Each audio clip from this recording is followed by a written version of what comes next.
Hello, everybody. Welcome to The Inevitable Church. My name is Min-Soo Choi. I'm a Christian semiotician, and welcome to the very first episode of the Semiotic Spelunk, where we dive and take a look at the subterranean caverns of our digital frontier.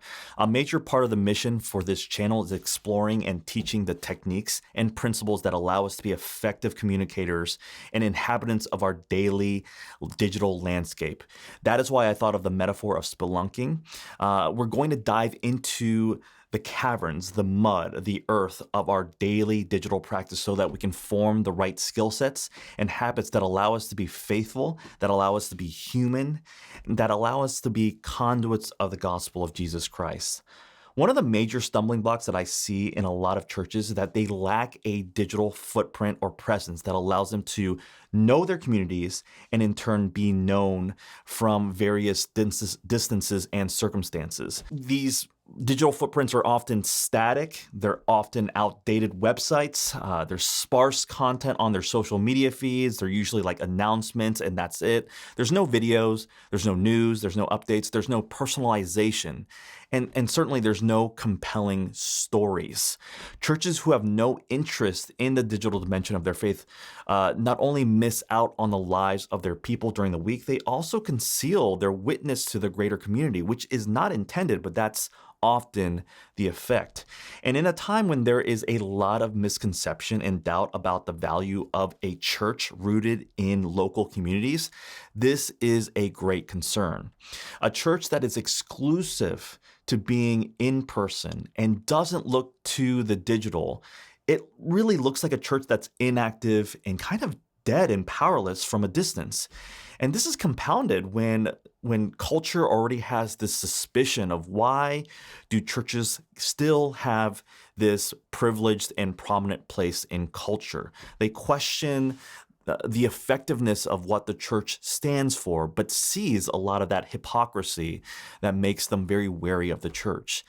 As the world progresses, undoubtedly it will become more and more immersed in these digital spaces. Already the world is reliant on the power of the internet. We have so many things that are just streamlined digitally. The internet will continue to mature, and from that fertile digital soil, there's going to be new happenings, new beginnings. There's going to be sprouting of brand new industries and jobs, new ways to create communities and relationships, and new ways to express who you are and what you stand for. There's going to be AI, there's going to be the metaverse, blockchain. These things will usher in new possibilities, like what the printing press did in the 1500s, what the automobile did in the 1900s, what television did in the middle of the century, and what the smartphone is continuing to do these last 30 years. It's inevitable that wherever progress is headed, we human beings are close behind. And every time this happens, human beings with their hearts, minds, and souls will begin migrating towards these things. And the stakes are very, very high for the church that chooses not to engage, to not go where the people are going, and to not lead and guide this new frontier. Think about the different components to ministry. Tech is changing how we do all of them.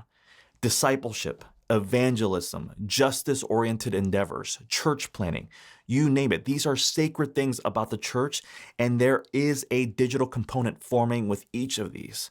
And it's creating the need for new language and new layers of strategy to consider. That's why the old methods are going to fall off real hard. And it's really important to discern what is substance, the non-negotiable characteristics of the church, and what is form, the thing that changes depending on time and culture. Tech is bringing up new sets of questions, new methodologies, styles, and strategies. Right theology employed wrongly can be equally ineffective, and therefore we have to be open-minded and creative and discerning of what God is actually calling the church to. So here's what I want to build and share with you all. I want to create guides and principles around tech that allows us to start integrating them in fruitful and faithful ways in our ministries. I want to talk about how to make compelling stories, devotionals, and just content in general through videos, through vlogs, posts, and more. These are important signposts for churches. What is that church about? Who are they? What kind of church do they want to be? What is the mission of that church?